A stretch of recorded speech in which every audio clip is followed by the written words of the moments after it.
Now, obviously, it's been a little bit longer in between uploads, again, due to me being sick. But despite that, I still cannot believe what happened in the last episode.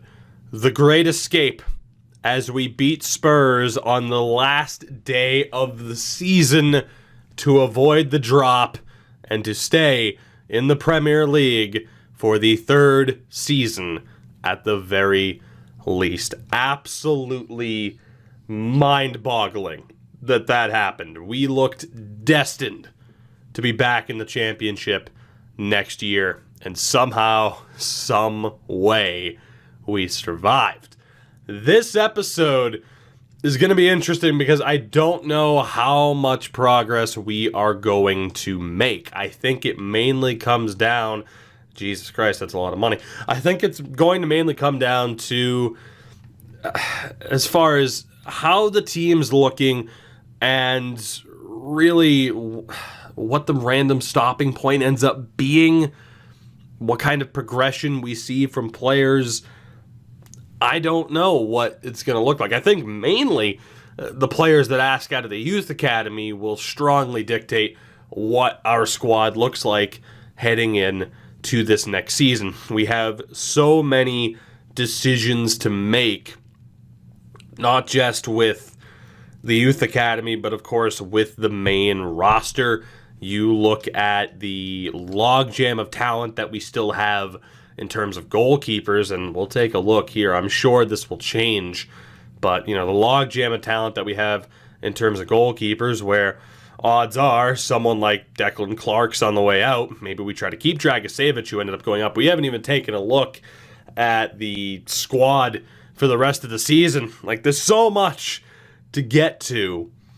We'll do that, actually, before we check out anything else. I think we will take a look at how the squad did this season. Of course, we have Colombia, Peru, and Ecuador coming up as we try to get through with South America to continue on with the World Tour.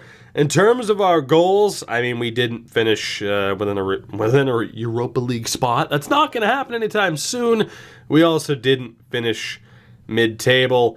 I'm a little bit afraid that our grade could drop quite sharply, but I doubt it goes down far enough that we'd have to be concerned. We'll take a look at other leagues as well once we know for a fact that the playoff formats are done for the championship and really the other tiers of the English football table. So let's take a look actually at how our players progressed this season. So Walter Mayr, of course, we sent out on loan. He's up by 4 points. Reese Harris up by 1. Clarke, 18 appearances, 6 clean sheets, not too bad, but of course he has been surpassed by Dragojevic, who is up to an 84, and Ronaldo Granero, who's up to an 86, who will obviously be our keeper moving forward.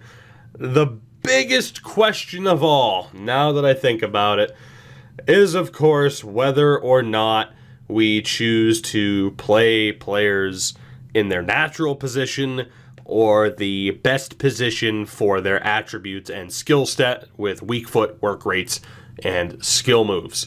We, of course, had the February collapse last year where we abandoned the idea of playing players in their natural positions after that because we didn't win a game for 3 months.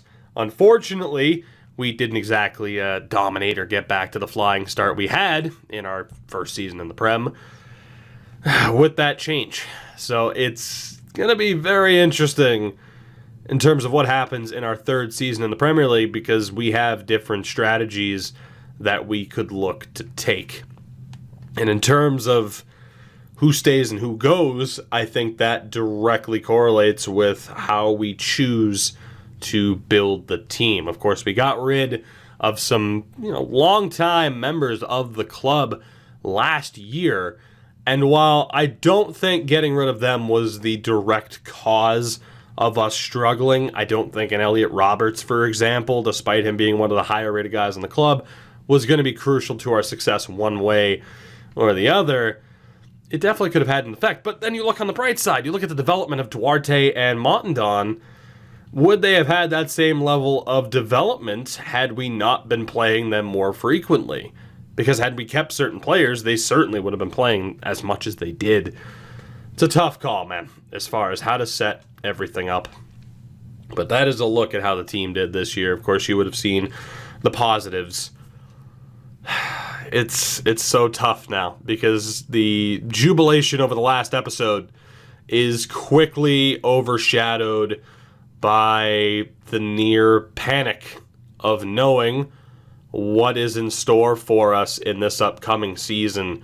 We have barely survived for 2 seasons now. This 3rd season needs to finally be this club getting established and making a push. As someone like Evaristo Roldan will probably be signed. But this needs to be the season where we make that push and where we finally start to solidify ourselves as a mid-table club at the very, very least. I'm not going to say that I expected us to be fighting for Europa League spots or anything like that at this point. Certainly not. But it would have been nice to say, hey, we finished in 10th, which we were so close to doing on a previous occasion. But we'll see. That's all I can say, really. We will see as we move forward here what happens and how everything goes down. As we have our scouting reports here, we also get a loan offer for De Graaf. I'm trying to loan out basically anybody that I can. Of course, the transfer thing still doesn't work for me half the time, so I'm not doing it. But I do want to try and loan out whoever I can and then potentially call people back. We'll sign Arne for the moment because he's the last guy that we have to sign out of that batch of players. But Benitez, can I sign you at the moment? I can't. We need to take a look at the youth academy anyway. So obviously Cohen Wolf will be dropped. Fuentes will be dropped as well. Eric Park, not a good look for the Americans that we had in the academy. Gallardo, or Gallardo, I guess it would be, can also go. The youth academy is still stupidly stacked right now. I'm hoping that the talent level that we have coming up through the system is going to be what pushes us over the edge and guarantees our safety heading into the next year. But that is it for the first scouting reports. We will eventually get into jump cut territory. Don't think we're quite there now, although actually we might be after the whole scouting update. You know what? I'll talk to you in a minute as I continue to try and make up my mind as well as far as what we're going to do. And hopefully there are some successful loan moves that you get to witness once we're back.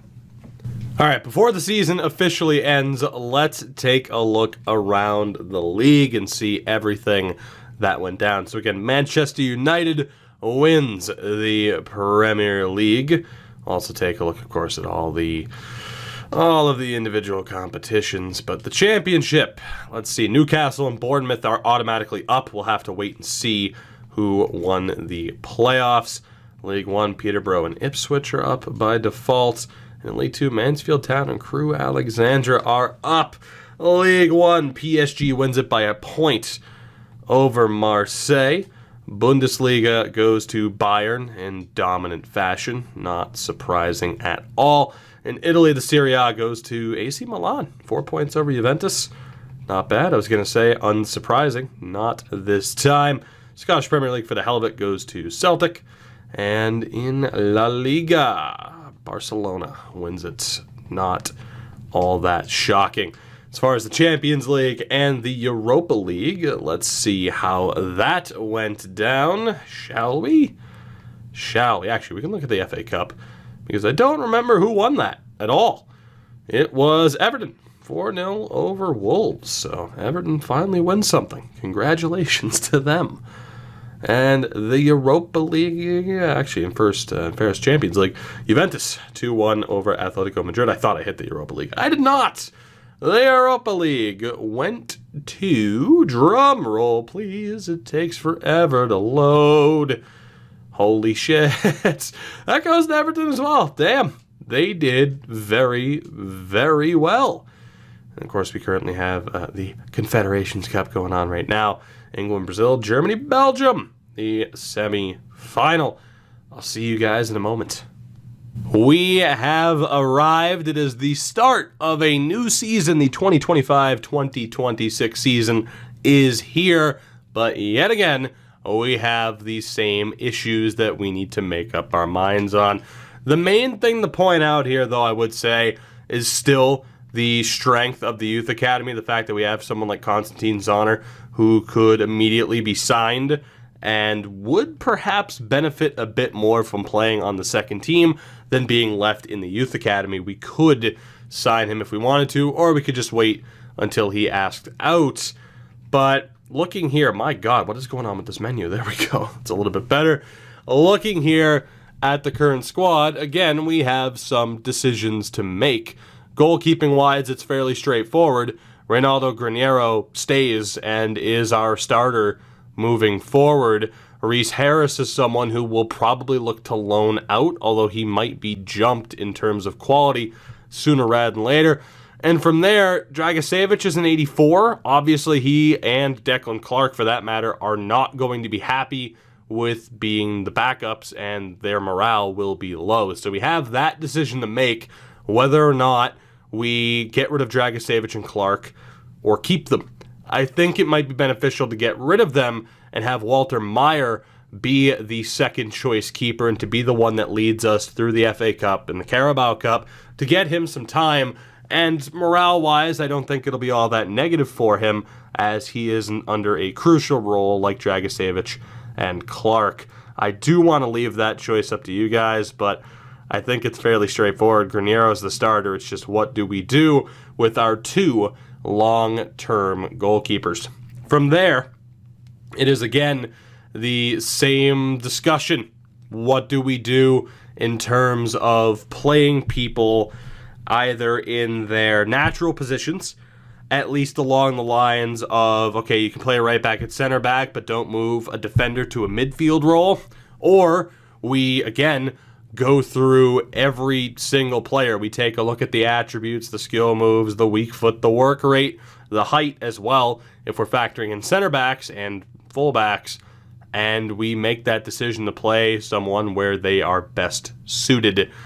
I'm not sure what way to approach it because obviously the confidence is a little bit shaken. Basically everything that we've tried to do over the past, it's what, August in this sim, it's been a good 15 months or so since we have been consistently successful. Actually, even longer than that. It's been a year and a half, a little bit more than a year and a half since we've been consistently successful.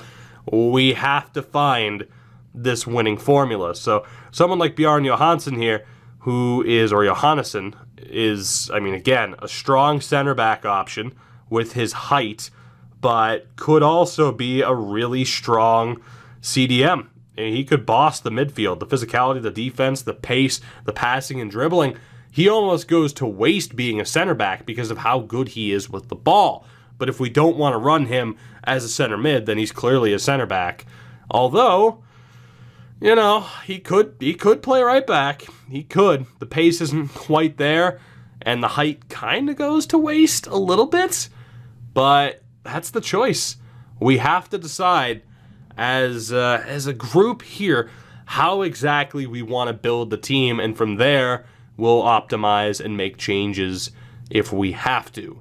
So I don't know if I'll leave it up to a poll or just leave it up to you guys in the comments, but we have to decide only playing players where their natural positions are, since this isn't PC and we can't change it. Do we play players in their natural positions? Do we keep defenders as defenders, midfielders as midfielders, or do we fully optimize? That is so weird how he's glitching out. Let's change to Josh Wilson for the hell of it. But we need to make that decision sooner rather than later on how we want to handle this. You look at Josh Wilson as well. Could work as a right back, but would be even better as a center back because of that height. We have some really good pieces on this team. We still have some strong prospects. Again, O'Leary, who's been our main center back, he still made it up to an 85 playing as a center back, so it's not as if playing him away from his natural position stunted his development at all. Although, hell, I just wish I wish that defensive work rate was a little bit better. Just a tiny bit better. That's the one downside. I am the type of person who puts a little bit of stock into work rates. I know some people don't, but from what I've seen in terms of examples in the gameplay, they do matter. And perhaps that is an issue for us. Now, of course, if we didn't care necessarily, I mean, Liam O'Leary is a $70 million center back, more than likely. But I think he's probably a bit too, for a certain rating, we can ignore, low work rates for the sake of, his overall is astounding. It sucks that we're still in this spot, but I'm excited to see what the decision ultimately is, because we do have the pieces to, at the very least, stay in the Premier League. It's just, how do we set this up to make sure that we are at the best of our abilities? And not to mention, of course, do we end up signing youth academy players if we need to? We have quite a few players out on loan already. Hopefully someone like Kude is on the way out as well. But I'm really excited for this season. I'm hoping that this is the season where we finally take that step forward. And I think we will, if you look at the likes of Ivan Duarte and Jan Montandon, who is up to an 85. Absolutely ridiculous. There's no doubt he's the main man going forward, unless we want to stick with a 4-3-3 and then maybe have Mayr at striker, Montandon as the cam. That's the other big factor, is how do we set this up, and also having a formation in mind. I don't know if we looked at Ria Tabucci. I feel like we did. He's an absolute monster. Absolute monster. Joaquin Guzman up to a 75 as well. And Villalba also a 75. Still so much young talent within this organization. But so many questions that we have to answer, and I wish we could answer them today, but again, I want the opinion of those who have continued to follow this series. I know in terms of popularity, it's dwindled a little bit, but I'm still going with this series. I still want to bring success to this team, and damn it, we will. But we have to decide, how are we approaching the rest of this series in terms of how we build a team. And let me know as well, as far as the Youth Academy goes, do we just leave players there until they demand out, or do we make exceptions for someone like Konstantin Zahner, who, again, just looks like an absolute monster? That is going to end it for now. A shorter episode, hopefully worth the wait. Probably not, because we didn't accomplish much. But in the next episode, we make changes yet again. We set up this team, and we get ready to go for our next season, and hopefully the season that'll bring us success. Again, keep in mind formations that we have. Of course, custom formations are also a thing, but keep these formations in mind when suggesting what we look to do. Whatever we decide, though, we are committing to it, much like we did last year. Although, granted, at the end of the year, we kind of gave up, and then things still worked out for us. I'll see you guys in the next one. Until then, have a good one.